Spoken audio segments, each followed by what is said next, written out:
I'm Lynn Cremando, and this is a video version of Ask Lynn. Ask Lynn is a feature of my website. My website is Yoga Lynn. If you would like to ask me a question related to yoga, go to yogalynn.com and look on the right-hand side of the homepage for the button that is conveniently labeled Ask Lynn. So today this question is coming from a student who's coming back to class after a while. Let's call her B. About 2 years ago and a little bit, B was standing on the street corner of New York, minding her own business, when she was struck by a hit-and-run driver. Both of her legs were broken, lots of soft tissue damage, and she ended up in the hospital for quite a while. And then from there, she ended up in a rehab facility, and then from there, she went home. She was still a little bit unsteady on her feet, and suffered a fall in the bathtub. When she fell in the bathtub, she broke her right eye socket and she injured an elbow. So now there was more rehab, big setback, lots more pain, and lots more compromised movement function. So it's 2 years later, she's coming back, and she's realizing how much she's missing what she used to be able to do. She used to love being in her body. She'd go to all kinds of exercise classes, yoga class, walked everywhere, took the stairs, no problem. And now she's struggling to walk steadily on her feet. She's got balance issues. She's got trouble with stairs. And she's got a lot of trouble with energy, keeping her energy up through the day. And her question to me was really, it's been 2 years. Shouldn't I be doing better by now? Why is this taking so long?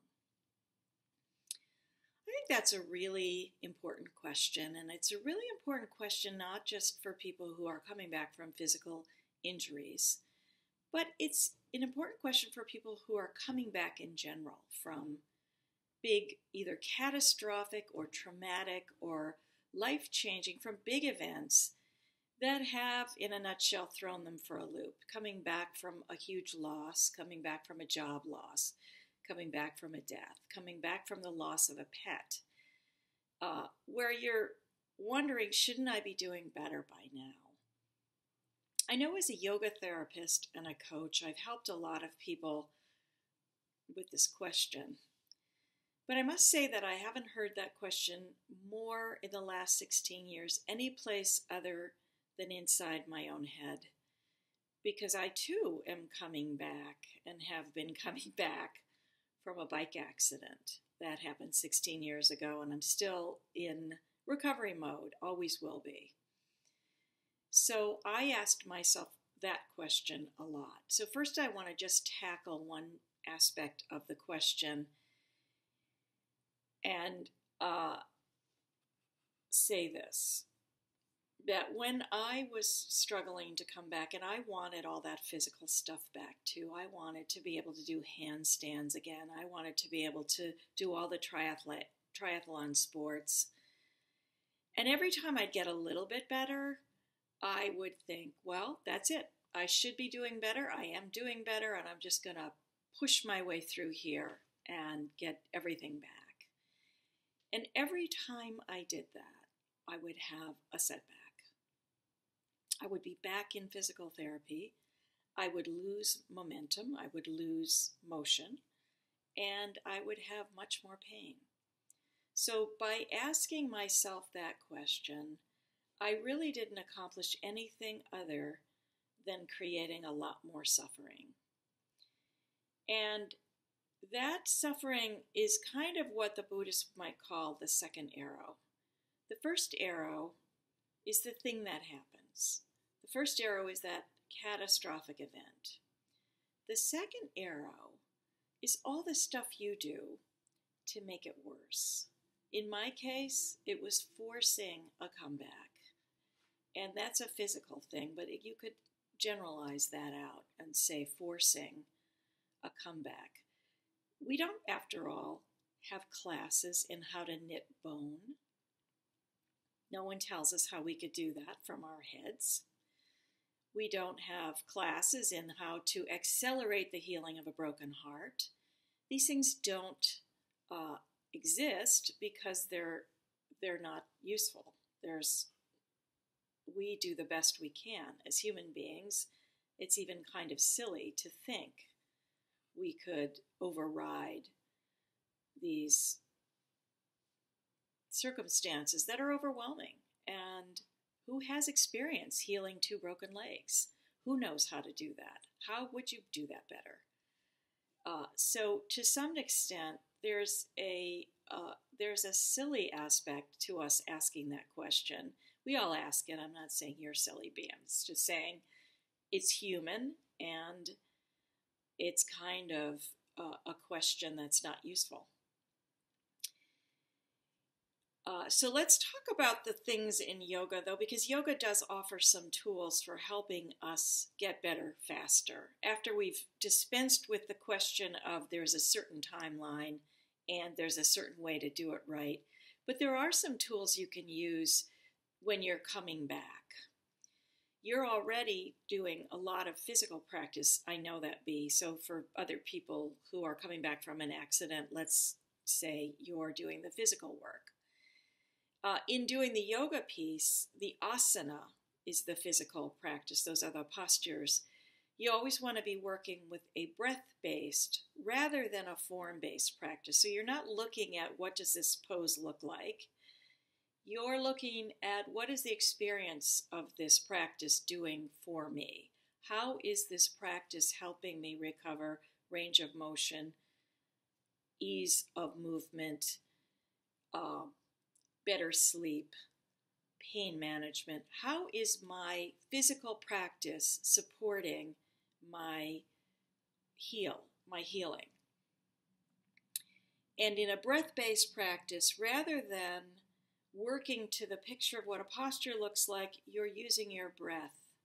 And instead of inflicting some movement on yourself or guiding yourself from the head, you are listening to your body. You are allowing, you are inviting, you are breathing through your movement, and that is informing your physical practice. And in often times, it is surprising you that there's more there when you stop forcing. When you stop forcing and start allowing, sometimes the protective aspect of healing can relax a little bit. Your nervous system can calm down a little bit around protecting around an injury. Other practices, however, when you're coming back from a catastrophic event, and certainly in my case, the practices that were much more helpful than the physical recovery were the deeper practices that are kind of unique to yoga. Starting with pranayama, a breath practice. There was a lot of time in my recovery when a breath practice was my practice. The breath practice, however, led me to a deeper discovery, and that was meditation. And in terms of pain management, in terms of coming to grips with things, in terms of understanding where I was, meditation was the real deal. Meditation can facilitate something that we in yoga we call svadhyaya, self-study. Self-study helps us to realize what kind of shape we're in and move from there. And meditation also helps us to connect to the things, the spiritual aspects of our lives, our source, that are the well that we dip into when we're waning, when we're getting frustrated, when we are getting sad.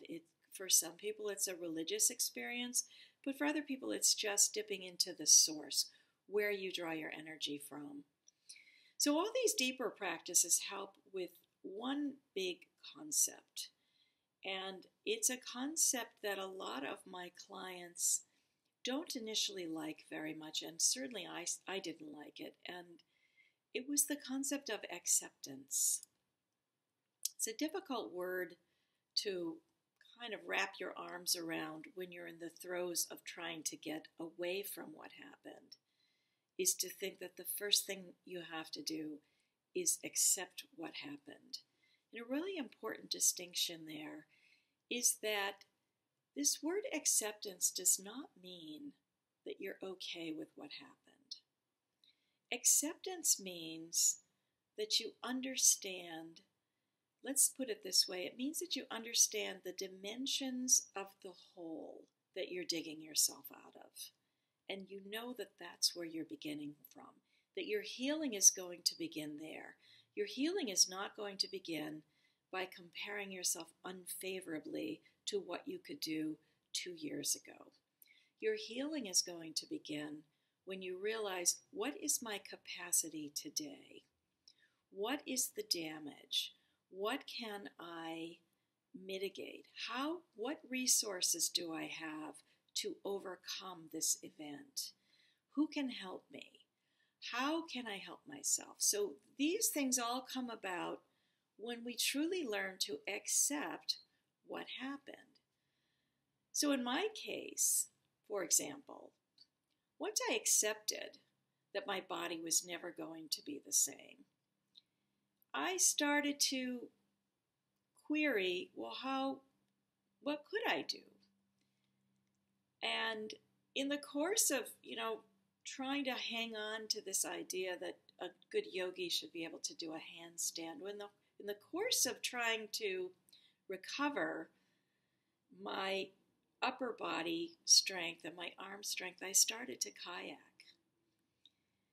And kayaking became a kind of meditation for me, and it became a kind of therapy for me, a healing therapy in ways that I could never have imagined.